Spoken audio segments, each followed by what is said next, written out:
warahmatullahi wabarakatuh. Perkenalkan, nama saya Muhammad Iman Sabirin, NIM 1930632606.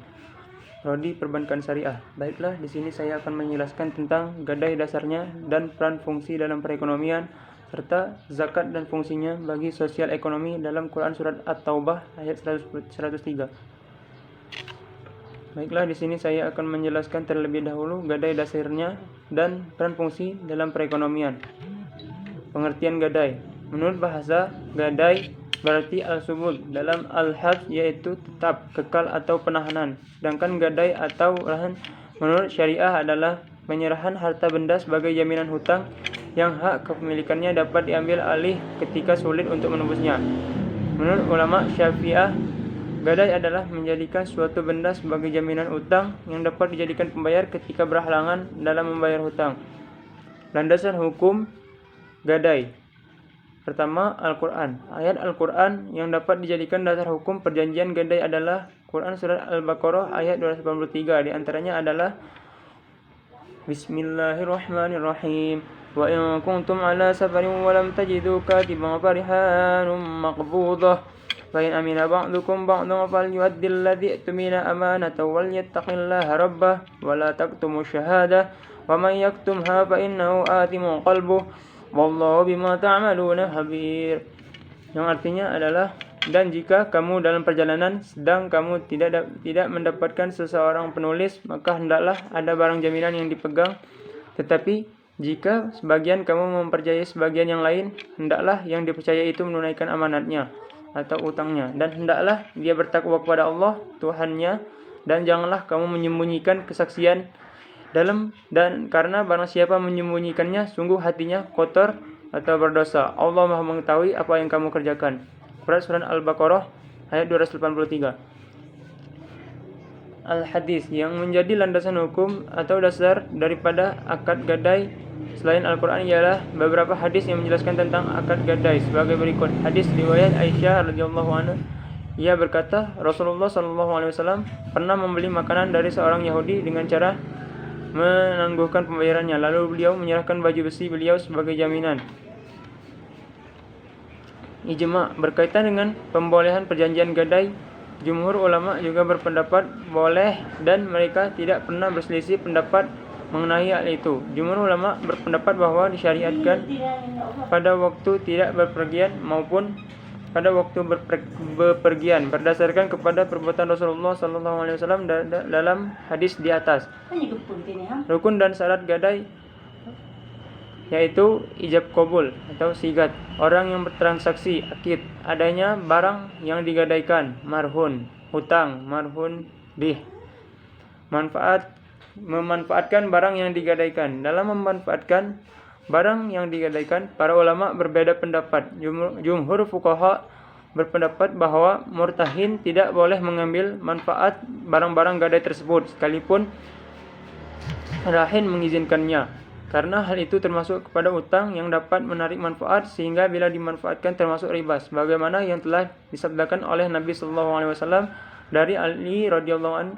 Ia mengatakan bahwa Rasulullah SAW bersabda, setiap hutang atau pinjaman yang menghasilkan manfaat adalah riba. Hadis riwayat Harits bin Abu Usamah. Kegunaan gadai. Kegunaan gadai ialah memberi kewenangan kepada penggadai melakukan penjualan barang gadaian ketika diperlakukan untuk melunasi wajib hutang pegadai. Apabila pegadai menolak melakukannya, yaitu tuntutan pegadai untuk menjual barang gadaian, hakim tidak menetapkan keputusan membayar hutang atau menjual barang gadaian. Kesimpulannya, dari pemaparan makalah di atas dapat disimpulkan bahwa gadai atau ron adalah perjanjian atau transaksi utang piutang atau pinjam-minjam dengan menyerahkan barang sebagai jaminan atau tanggung jawab.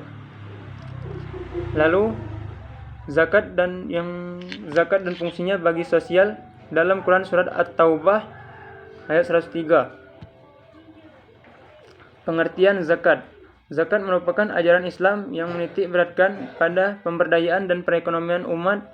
Dengan berzakat, harta akan terbentangi dan dari bencana. Artinya, harta benda akan menjadi tumbuh dan berkembang dengan kesuciannya. Harta zakat memegang peranan penting dalam pembagian kekayaan dalam masyarakat. Pentingnya zakat dapat dilihat dari kenyataan bahwa zakat telah digolongkan ke dalam pilar Islam.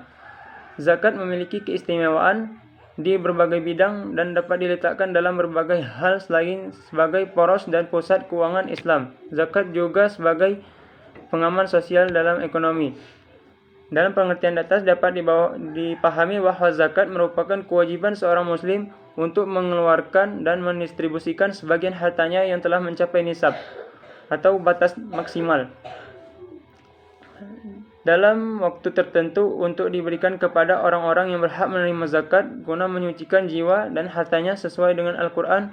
Quran Surah At-Taubah ayat 9 ayat 103 yang berbunyi Bismillahirrahmanirrahim. Khudhu min amwalihim sadaqatan tutahharuhum wa tuzakkihim biha wa salla alaihim inna salataka sakanna lahum wallahu samiun alim. Artinya, ambillah zakat dari sebagian harta mereka, dengan zakat itu kamu membersihkan dan mensucikan mereka, dan berdoalah untuk mereka, sungguhnya doa kamu itu menjadi ketentraman jiwa bagi mereka, dan Allah Maha mendengar lagi Maha mengetahui. Asbabun nuzul, ayat ini diturunkan karena berkenaan dengan apa yang dilakukan oleh Abu Lubabah dan segolongan orang-orang lainnya. Mereka merupakan kaum mukminin dan mereka pun mengakui dosa-dosanya. Mereka mengikat diri mereka di tiang-tiang masjid. Hal ini mereka lakukan karena mereka mendengar firman Allah Subhanahu wa taala yang diturunkan berkenaan dengan orang-orang yang tidak berangkat berjihad, sedang mereka tidak ikut berangkat. Lalu mereka bersumpah bahwa ikatan mereka itu tidak akan dibuka melainkan oleh Nabi SAW sendiri. Seraya berkata, ya Rasulullah, inilah harta benda yang merintangi kami untuk ikut berperang. Ambillah harta itu dan bagi-bagikanlah serta mohonkanlah ampun untuk kami. Kemudian setelah ayat ini diturunkan, Nabi melepaskan ikatan mereka. Nabi kemudian mengambil sepertiga harta mereka, kemudian menyedekahkannya, kemudian mendoakan mereka sebagai tanda bahwa mereka telah diterima. Taubat mereka telah diterima.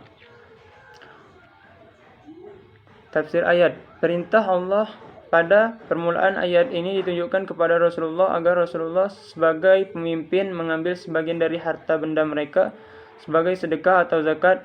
Ini untuk menjadi bukti kebenaran taubat mereka, karena sedekah atau zakat tersebut akan membersihkan diri mereka dari dosa yang ditimbulkan karena mungkin mereka dari peperangan, dan untuk mensucikan diri mereka dan sifat cinta harta yang mendorong untuk mangkir dari peperangan itu. Selain itu, sedekah atau zakat tersebut akan membersihkan diri mereka pula dari semua sifat-sifat jelek yang timbul karena harta benda seperti kikir, tamak, dan sebagainya. Oleh karena itu, Rasul mengutus para sahabat untuk menarik zakat dan kaum muslimin.